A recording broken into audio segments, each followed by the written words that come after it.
I never cared about ghost stories until that night. My name doesn't really matter. I'm just an ordinary person. Someone who wakes up early, takes crowded transportation, spends the whole day working, and comes home thinking only about taking a shower and forgetting the world. My life was always predictable.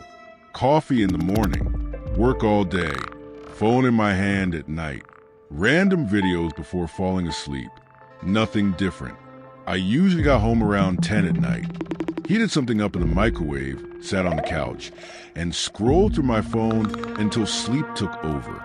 The apartment was quiet, lit only by the faint glow of the television and the streetlight outside the window.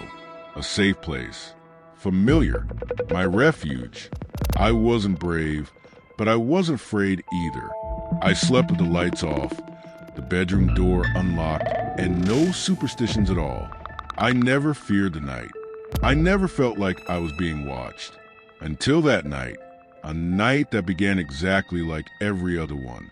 No storm, no screams, no warnings. I still believe horror stories were just stories. I believe that something like that would never happen to me. And because I believe that, I didn't notice when my routine stopped being normal. That day started like any other. But now, looking back at every detail, I feel that something was already wrong from the very beginning. It was a Friday night. I got home around 10:30 p.m., more tired than usual. The sky was cloudy, but it wasn't raining. The wind was weak, pushing dry leaves along the sidewalk and creating a strange whistling sound between the buildings. The kind of night that feels too quiet. My apartment was on the second floor of an old building, the kind with long hallways and flickering yellow lights that never seemed to stop blinking. When I unlocked the door, I was greeted by the same familiar smell, dust mixed with old coffee. Nothing unusual, or so I thought. I was alone, no visitors expected, no messages waiting on my phone. Just me, the distant sound of cars on the avenue, and the annoying ticking of the kitchen clock.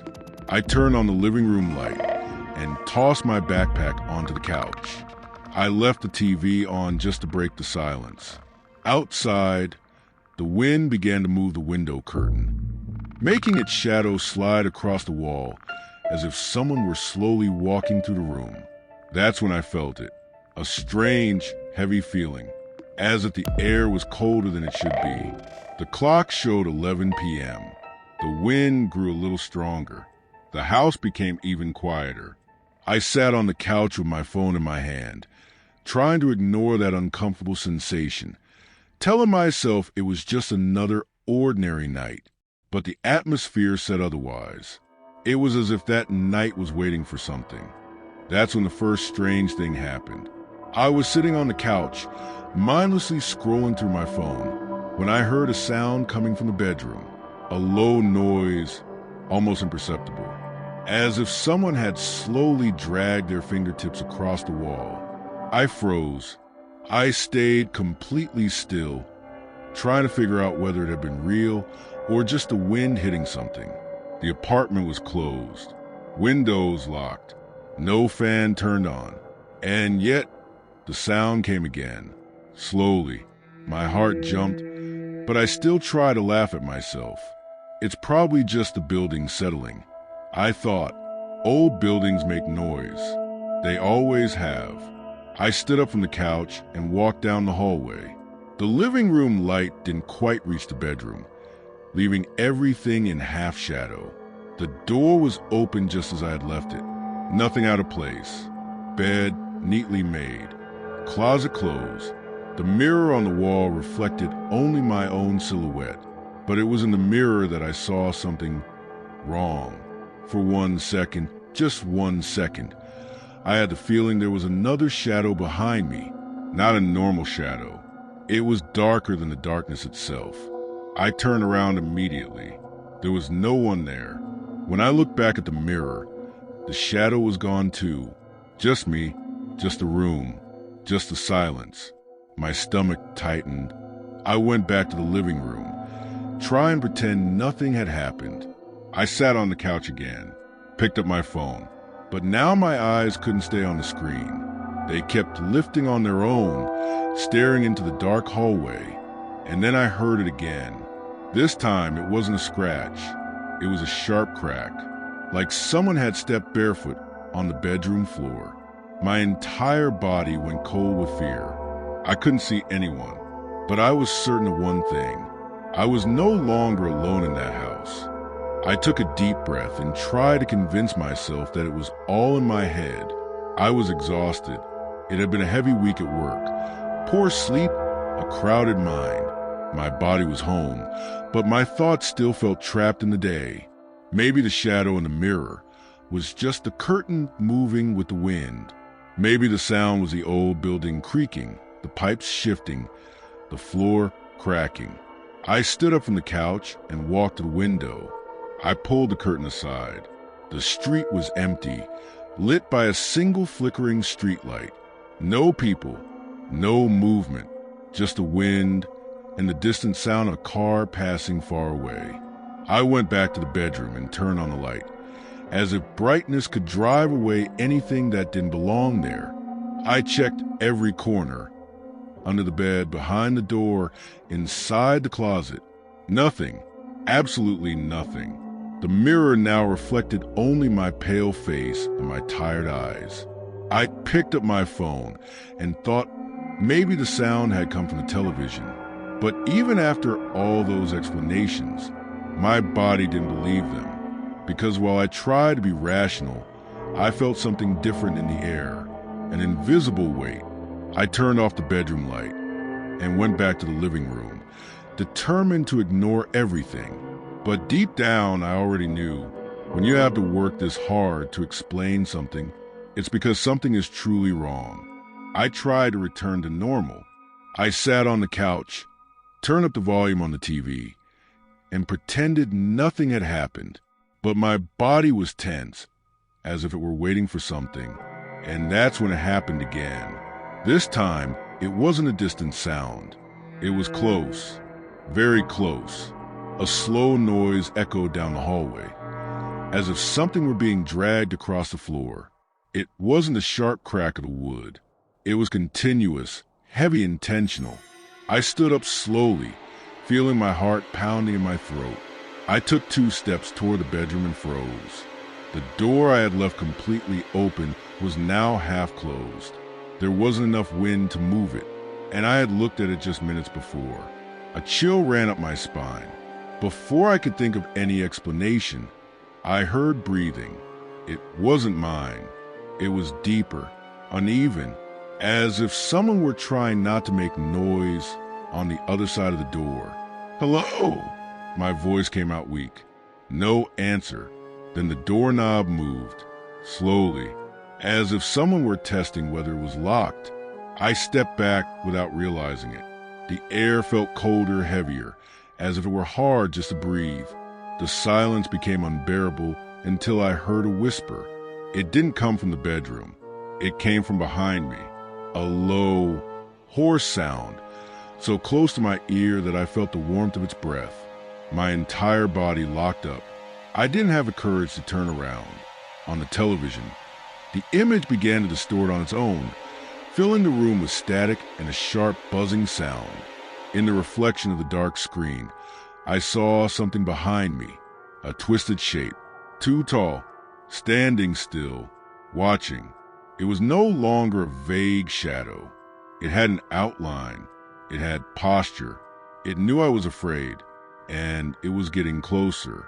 The sound of breathing grew louder, faster, more aggressive. I felt something lightly touch my shoulder. That was the moment I understood.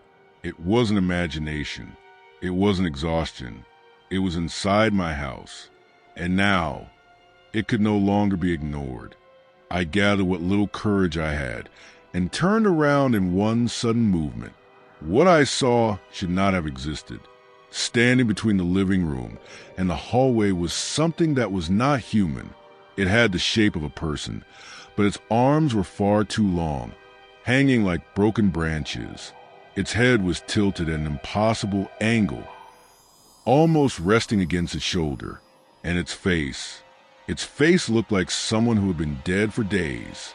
The skin was gray and stretched tight over bone. The eyes were too wide, unblinking. The mouth slowly opened into a crooked smile, revealing dark, uneven teeth. I tried to scream. No sound came out.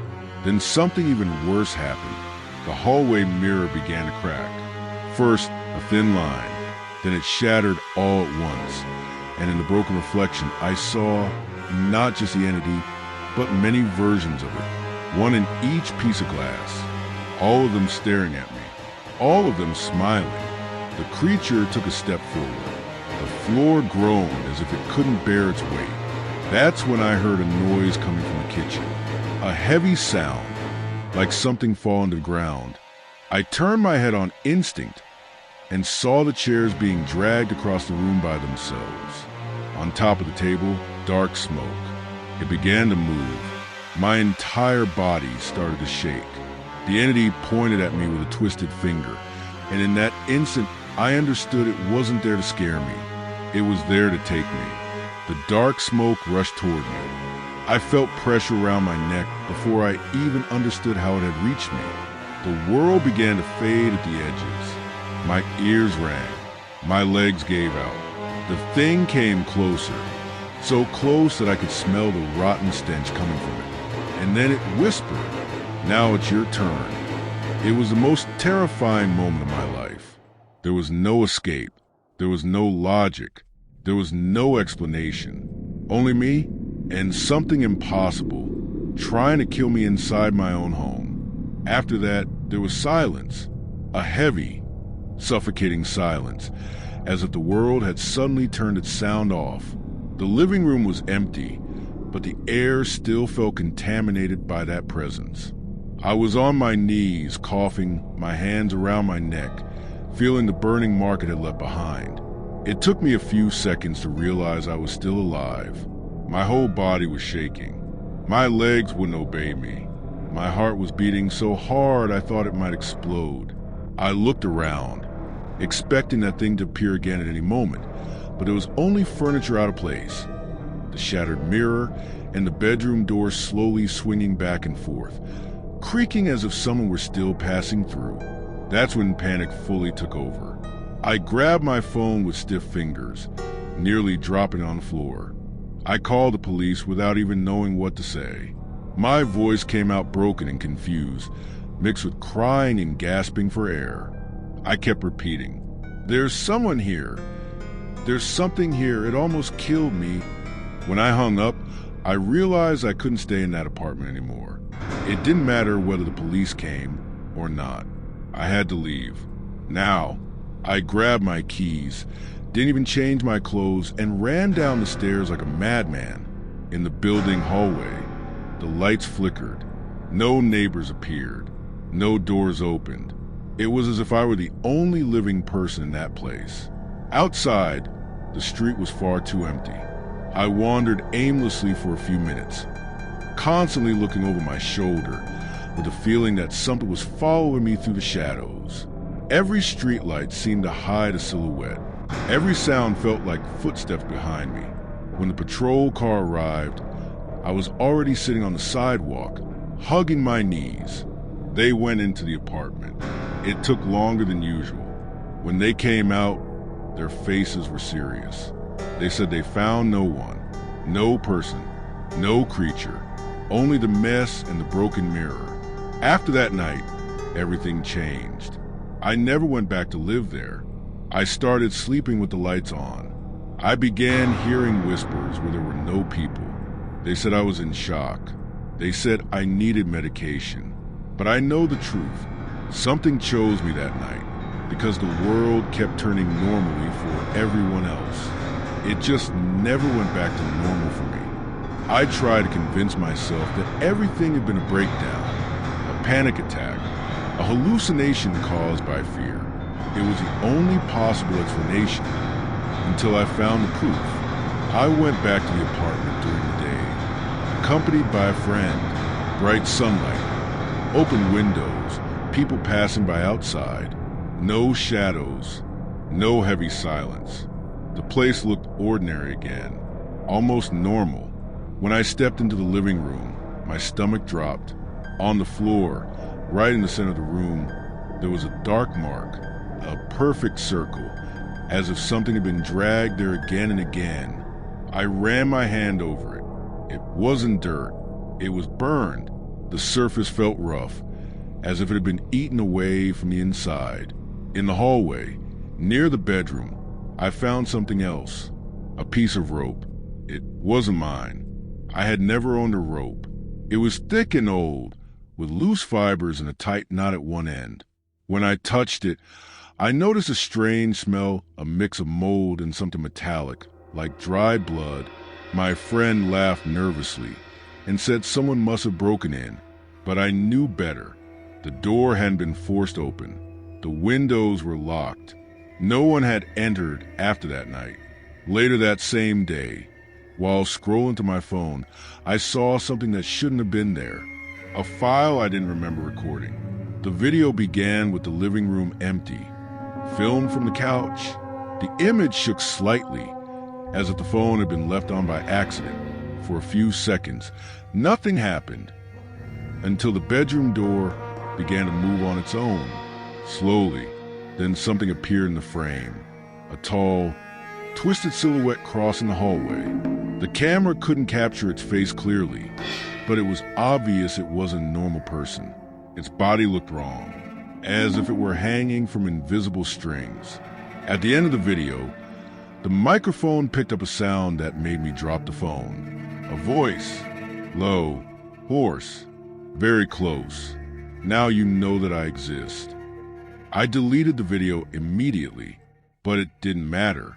In the bathroom mirror, I saw something that made the air leave my lungs.